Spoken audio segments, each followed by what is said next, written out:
lagi 2 Timotius 3 ayat 16. Kita bangkit berdiri, kita membacanya bersama-sama.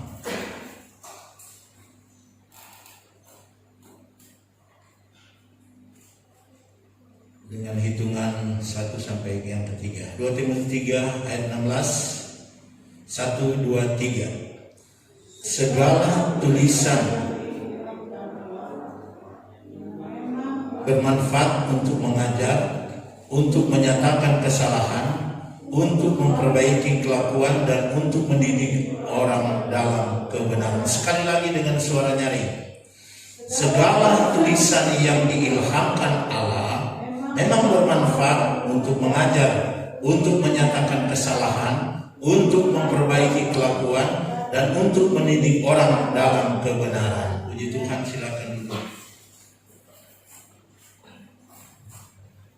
Puji Tuhan, saudara jemaat yang dikasih Kristus,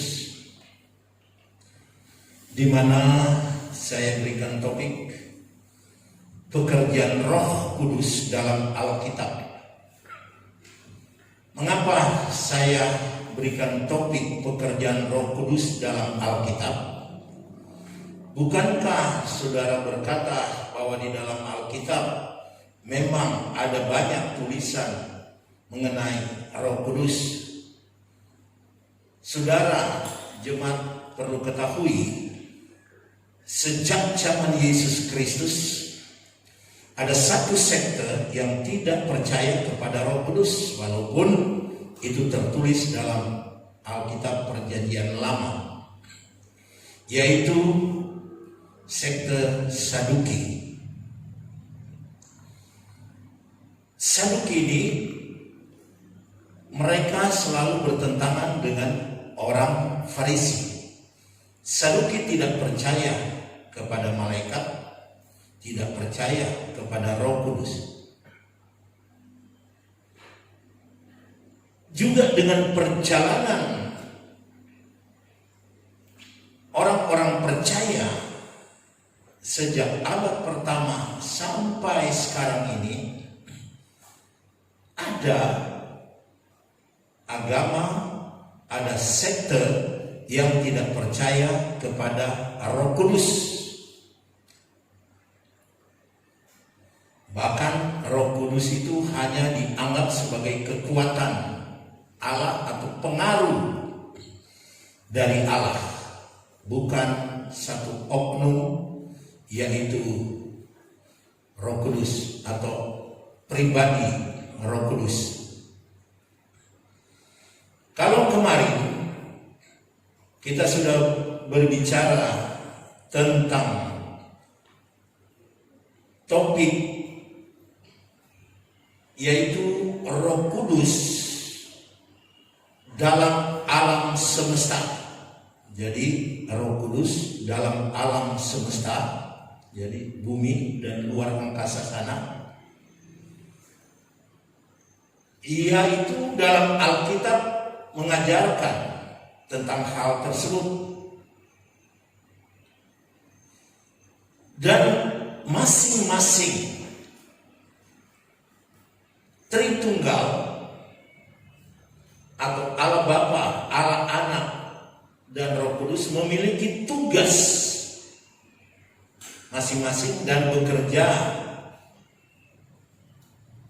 bersama-sama dalam hal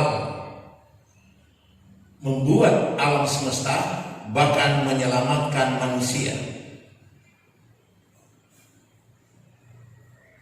Karena di dalam pekerjaan penciptaan kemarin ada 3 kuasa yang ada dalam Alkitab yang bisa kita baca, yang bekerja untuk membentuk alam semesta dan kehidupan manusia, bahkan sampai penyelamatannya, yang dimana telah dikemukakan anak memiliki kuasa yang mengatur dan membentuk, Bapa kuasa yang mengadakan, dan Roh Kudus kuasa yang menyempurnakan dan menggenapkan, baik itu pembentukan dunia ini, isinya terhadap manusia, bahkan untuk secara kehidupan manusia dan penyelamatan itu.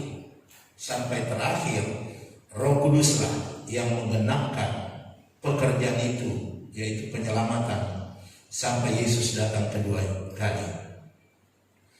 Jadi saudara, kesimpulannya Roh Kudus memelihara dan menyempurnakan kehidupan, membawa peraturan, membawa kebaikan atau keelokan dalam alam ini, termasuk dalam kehidupan kita.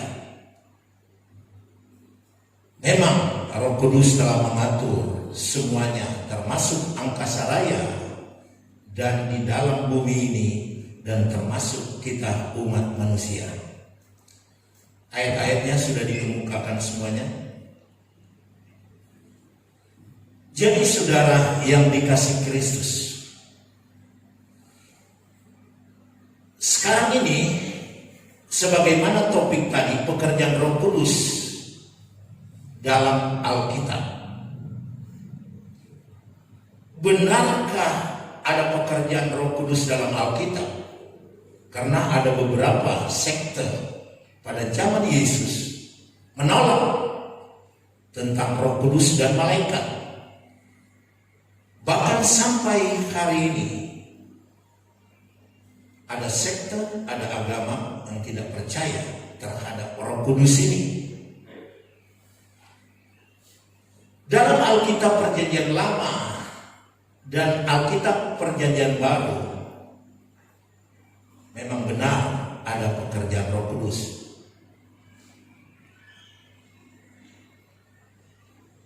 Yang sangat penting di sini yang perlu kita ketahui, Roh Kudus telah menyatakan wahyu, yaitu kebenaran yang baru.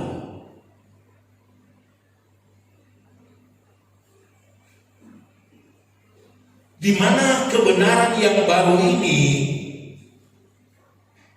dapat diterima oleh pikiran rasio kita sebagai manusia. Kalau tanpa Roh Kudus itu tidak bisa kita terima. Jadi hanya orang yang dianugerahkan Roh Kudus ini, dia dapat memahami kebenaran ini. Dia dapat mengerti semua hal-hal yang baru yang dikerjakan oleh Roh Kudus di dalam Alkitab. Di mana ada beberapa orang tertentu, bahkan kelompok atau sekte,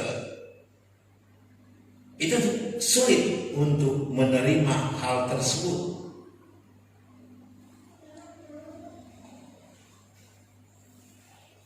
Jemaat yang dikasihi Kristus, sekali lagi untuk mengerti dan memahami hal-hal yang baru yang dikerjakan oleh Roh Kudus, kita perlu bimbingan dari Roh Kudus ini, karena dia menuntun kita dalam kebenaran. Sebab itu Alkitab perlu diilhamkan untuk menyatakan kebenaran yang baru ini kepada manusia, ataupun yang lama. Karena di dalam kehidupan orang-orang percaya, di mana ada hal-hal yang perlu diingatkan oleh Roh Kudus untuk dicatat di dalam Alkitab melalui ilham Roh Kudus kepada hamba-hambanya atau para nabi. Contohnya seperti kejadian manusia, sejak Adam dan Hawa, dan seterusnya sampai kepada Nabi Musa. Karena yang meriwayatkan itu di dalam Alkitab Perjanjian Lama, yaitu kitab Nabi Musa, baik Kejadian, Keluaran, Imamat, Bilangan, dan Ulangan, 5 kitab ini meriwayatkan hal itu. Dan itu tidak lepas dari ilham Roh Kudus untuk menuliskan hal-hal yang lama dan hal-hal yang baru, atau wahyu yang baru, peraturan yang baru, langkah-langkah yang baru yang harus dibuat oleh manusia. Sebab itu di dalam pembacaan kita, segala tulisan yang diilhamkan oleh Allah memang bermanfaat untuk mengajar, yang mengajar kita, menuntun kita, untuk menyatakan kesalahan, untuk memperbaiki kelakuan kita,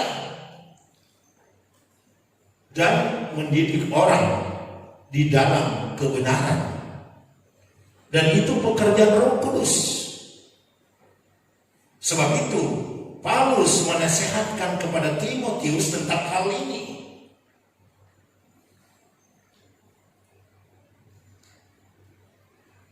Bukan berarti Alkitab adalah suatu kebenaran yang baru.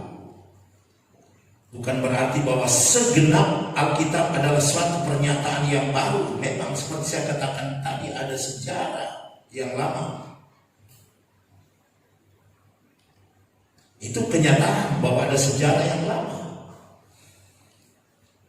Tetapi seperti saya katakan tadi, sejarah yang lama itu pun harus ditulis melalui ilhaman Roh Kudus. Baik itu bagian sejarah maupun hal-hal yang baru atau bagian kebenaran yang baru, yang dimana manusia sulit menerimanya kalau tidak ada Roh Kudus. Baik dia lama, baik dia baru, tanpa Roh Kudus sulit sekali manusia untuk menerimanya. Dan ternyata ada banyak manusia sampai sekarang ini menolak pernyataan-pernyataan baik yang lama maupun yang baru, yaitu kitab kita, perjanjian lama dan baru. Itu banyak menolak. Hanya dilihat bahwa orang-orang Kristen yang benar-benar dituntun oleh Roh Kudus mempercayainya. Mengapa semua isi Alkitab itu harus diilhamkan oleh Roh Kudus?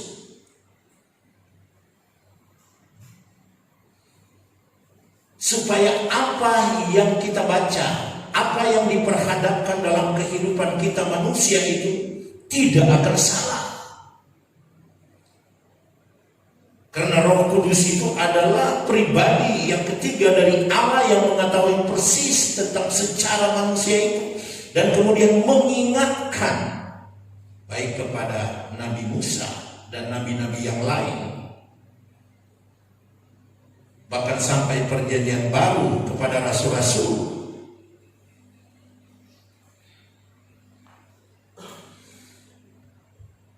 Coba saudara buka 2 Samuel 23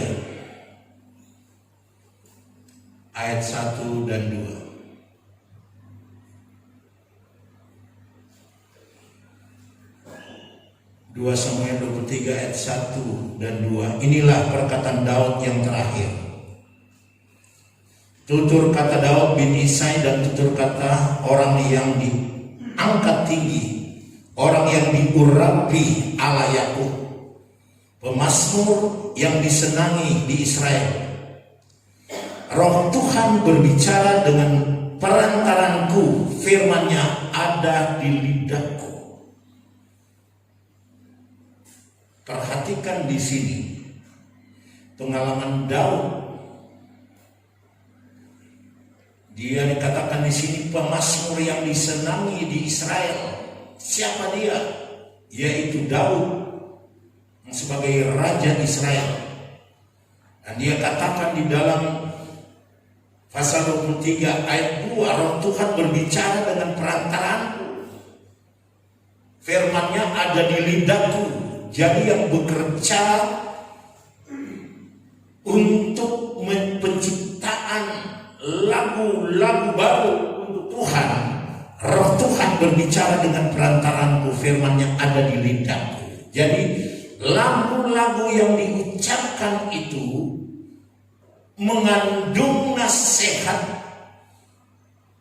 mengandung langkah-langkah yang harus ditempuh atau peraturan-peraturan baru yang harus dijalani oleh bangsa Israel, dan juga berbicara tentang nubuatan akhir zaman ada di situ, ada di dalam pujian Daud.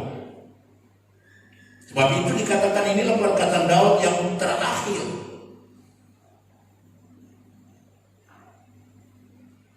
Tutur kata Daud bin Isai, dan dikatakan dan tutur kata orang yang diangkat tinggi. Jadi Daud terkenal di sana, posisinya dihormati oleh banyak orang.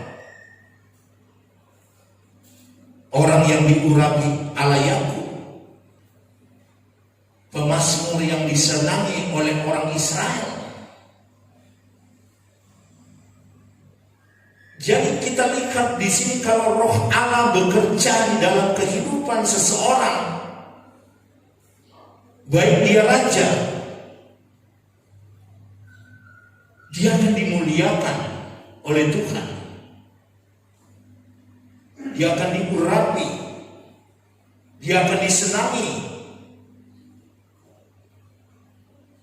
dan roh Tuhan akan berbicara terus dalam kehidupannya, menuntun dan dapat memberikan nasihat-nasihat kepada masyarakat Israel. Itulah kehidupan Daud. Jadi kita lihat Roh Kudus bekerja di dalam perjanjian lama, di dalam pemazmur,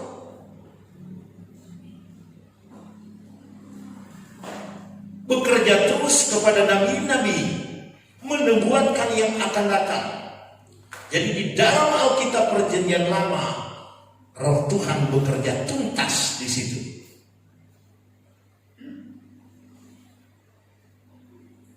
Sampai di dalam perjanjian baru, dikala Yesus mau naik ke surga, yaitu dia katakan di dalam Yohanes 14 ayat 26, tetapi penghibur yaitu Roh Kudus yang akan diutus oleh Allah Bapa dalam namaku, dialah yang akan mengajarkan segala sesuatu. Kepada siapa? Kepada kita. Dan akan mengingatkan kamu semua. Jadi kita semua akan diingatkan. Dan itu telah dikatakan kepada kita. Di sini dikatakan kepada kamu. Jadi pekerjaan Roh Kudus memang ada dalam Alkitab perjanjian lama dan perjanjian baru. Kenapa kita harus ragu dengan pekerjaan Roh Kudus ini? Dikuatkan lagi di dalam Yohanes 15 ayat yang ke-26 dikatakan, jikalau penghibur yang akan kuutus dari Bapa datang, yaitu Roh kebenaran yang keluar dari Bapa, ia akan bersaksi tentang aku atau tentang Yesus. Roh itu adalah roh kebenaran. Kalau pembacaan kita tadi diutus dari Bapa, kemudian dia akan mengajarkan segala sesuatu kepada kita. Jadi ada pengajaran yang baru. Oleh sebab itu perjanjian itu disebut perjanjian yang baru. Kemudian dia akan mengingatkan kamu akan semua yang telah kukatakan kepadamu. Jadi Roh Kudus selalu mengingatkan kita peristiwa-peristiwa yang sudah lalu, diperingatkan kepada kita supaya kita tidak berbuat lagi hal-hal yang seperti itu. Tapi pun kalau kita ada berbuat yang indah-indah di kala itu, dia peringatkan kita. Tidak tahukah kamu dulu, di kala kamu berdoa menyembah Tuhan dan kau pernah penuh Roh Kudus dulu. Oleh sebab itu sekarang kembali.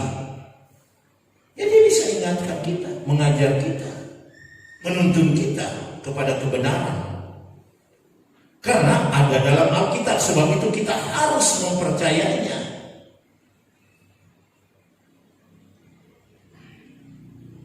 Roh Kudus juga menerangi kita, yaitu langsung menerangi pikiran kita yang gelap itu. Seringkali segala sesuatu yang tidak berkenan kepada Allah timbul di dalam pikiran kita. Baik itu rancangan yang baik, tetapi juga ada rancangan yang tidak baik. Rancangan yang gelap yang ada di pikiran kita. Kita perlu Roh Kudus untuk meneranginya, supaya kita tahu bahwa hal tersebut adalah hal yang jahat yang tidak boleh kita lakukan. Dan itu dikerjakan oleh Roh Kudus dalam kehidupan kita. Yang tentunya saudara bisa merenungkan hal itu benar atau tidak dalam pengalaman pribadimu. Dan apabila saudara merenungkan, jangan pakai kekuatan pikiran sendiri, tetapi meminta Roh Tuhan untuk menuntun pikiranmu untuk merenungkan itu, supaya bisa ditemukan kebenaran di situ dan saudara bisa memperbaiki kehidupan.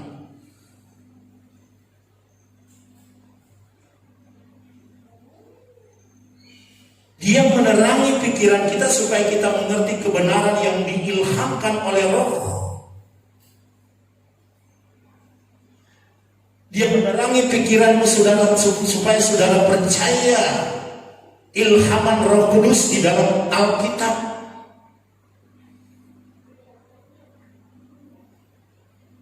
Wahyu-wahyu di dalam Alkitab, ajaran-ajaran di dalam Alkitab,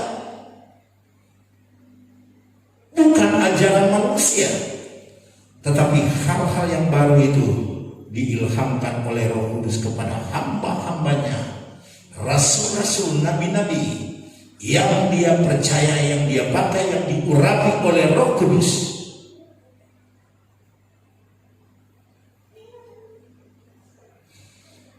Kenapa kita butuh Roh Kudus? Karena tanpa Roh Kudus kita tidak akan paham tentang firman. Kita tidak akan mengerti tentang pertolongan dari Tuhan dalam hidup kita. Sebab itu tanpa pertolongan Roh Kudus kita tidak dapat mengerti hal-hal yang penting tentang Allah, tentang keselamatan, tentang penebusan. Sebab itu banyak orang menolak Allah, menolak Kristus, tidak percaya kepada Kristus.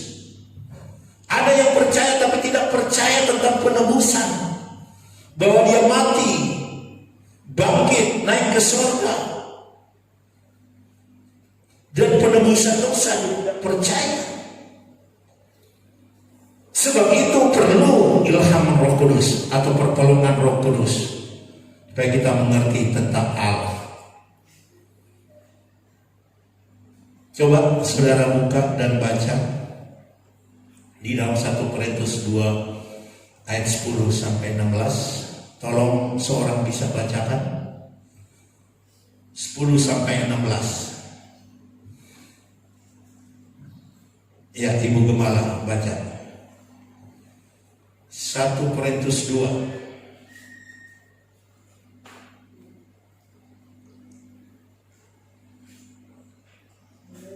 ayat 10 sampai 16. Ya, perhatikan di sini ya.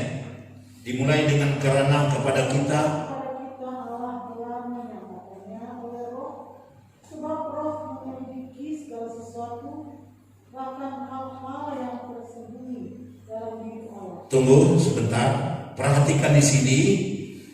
Karena kepada kita Allah telah menyatakannya oleh Roh. Sebab Roh itu menyelidiki segala sesuatu. Segala sesuatu termasuk manusia. Bahkan hal-hal yang tersembunyi dari diri Allah. Hanya Roh Kudus yang bisa itu. Bahwa kita harus mengandalkan Roh Kudus. Kita harus percaya terhadap Roh Kudus dan kemampuannya dan kemahakuasaannya. 11. Siapa? Di antara manusia yang tahu apa yang terdapat dalam diri manusia, selain roh manusia sendiri yang ada di dalam dia. Demikian pula tidak ada orang yang tahu apa yang terdapat di dalam diri Allah selain roh. Ya, dia katakan kehidupanmu, rohmu, engkau yang tahu. Kita tidak menerima roh dunia, tetapi roh yang berasal dari Allah. Iya. Supaya kita tahu apa yang dikaruniakan Allah kepada kita. Yang kita terima adalah roh Allah, bukan roh dunia, supaya kita tahu apa yang dikaruniakan Allah dan terus.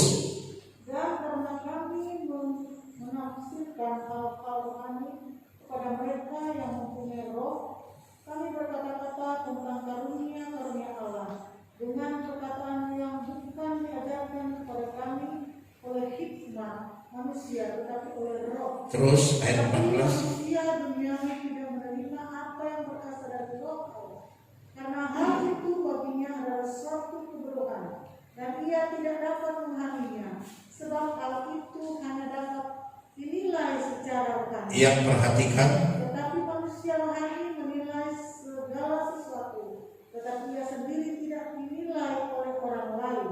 Sebab siapakah yang mengetahui pikiran Tuhan, sehingga ia dapat menasihati dia, tetapi kami memiliki pikiran Kristus. Amin. iya, terima kasih.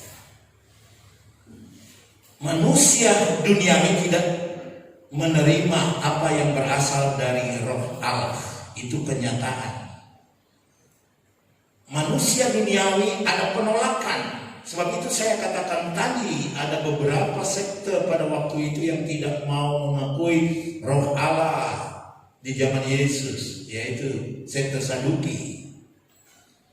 Dan kemudian berjalannya waktu dan berkembangnya kekristenan, ada juga sekte-sekte sampai hari ini tidak percaya kepada Roh Kudus itu. Bahkan ada yang percaya kepada Roh Kudus tetapi tidak percaya ada mujizat. Dan dia katakan bahwa mujizat itu sudah lampau, sudah zaman dahulu.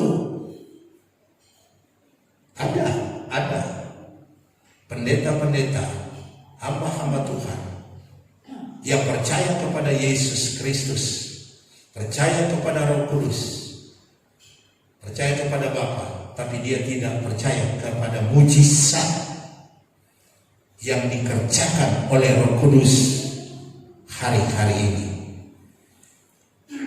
Kenapa?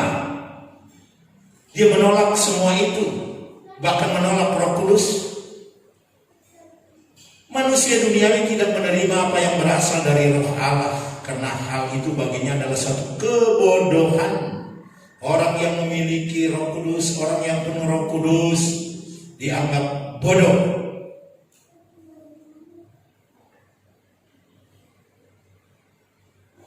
Mengapa dia katakan bodoh?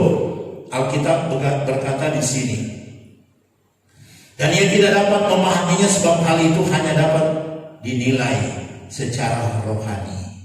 Orang tersebut pikirannya selalu diliputi dengan pikiran duniawi. Tapi Tuhan ingin mengajarkan kepada kita bahwa Roh Kudus itu ada dalam Alkitab. Dan supaya pikiran kita bisa memikirkan hal-hal rohani, maka kita harus terlebih dulu membuka hati kita menerima Roh Kudus dengan tanda-tanda di mana Roh Kudus ada dalam hidup kita, bahwa kita dapat berbahasa roh. Itu salah satu tanda. Kalau kita tidak memiliki tanda itu, bagaimana kita mengetahui bahwa kita memiliki pikiran yang dituntun oleh Roh Kudus, memiliki kepenuhan Roh Kudus. Sebab hanya orang yang dipenuhi dengan Roh Kudus yang bisa diterangi pikirannya dan dia memahami kebenaran firman Allah, dan dia akan bisa menilai secara rohani. Karena manusia rohani menilai segala sesuatu, tetapi ia sendiri tidak dinilai oleh orang lain. Itu ayat yang ke-15. Sebab itu saudara, jemaat yang dikasih Tuhan, mari kita selalu berharap dan bersandar kepada Tuhan. Efesus 1 ayat 18. Dan meminta kepada Allah Tuhan kita Yesus Kristus, yaitu Bapa yang mulia itu, supaya Ia memberikan kepadamu roh hikmat dan wahyu untuk mengenal Dia dengan benar. Jadi kita harus meminta kepada Allah Tuhan kita Yesus Kristus, yaitu Bapa yang mulia itu, supaya Ia memberikan kepadamu roh hikmat dan wahyu untuk mengenal Dia dengan benar. Jadi roh hikmat dan roh wahyu atau pewahyuan kita harus minta. Jangan kita tidak pernah meminta.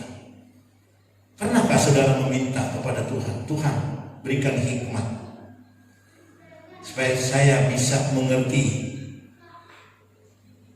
tentang kebenaran firman Allah dan pewahyuan Tuhan yang baru di dalam firman?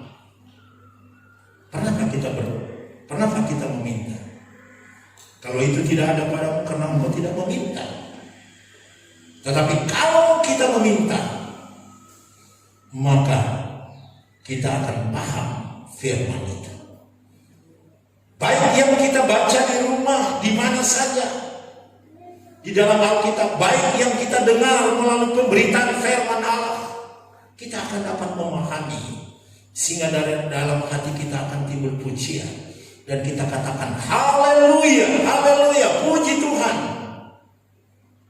atas karunia dan pemberian Tuhan, yaitu pengertian akan kebenaran yang dituntun oleh Roh Kudus dalam hidup kita.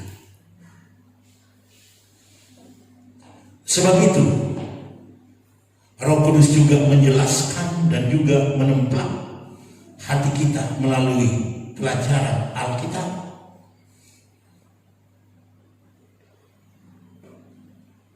Sebab itu di dalam pembacaan kita tadi, yaitu Efesus 1 ayat 18, dia katakan di sini, dan supaya Ia menjadikan mata hatimu terang. Siapa Dia? Yaitu Roh Kudus. Dan dilanjutkan, agar kamu mengerti pengharapan apakah yang terkandung dalam panggilannya. Pengharapan apa yang terkandung dalam panggilannya? Betapa kaya kemuliaan bagian yang ditentukan bagi orang-orang kudus. Jadi betapa kaya bagian yang ditentukan untuk kita orang-orang percaya atau orang-orang kudus.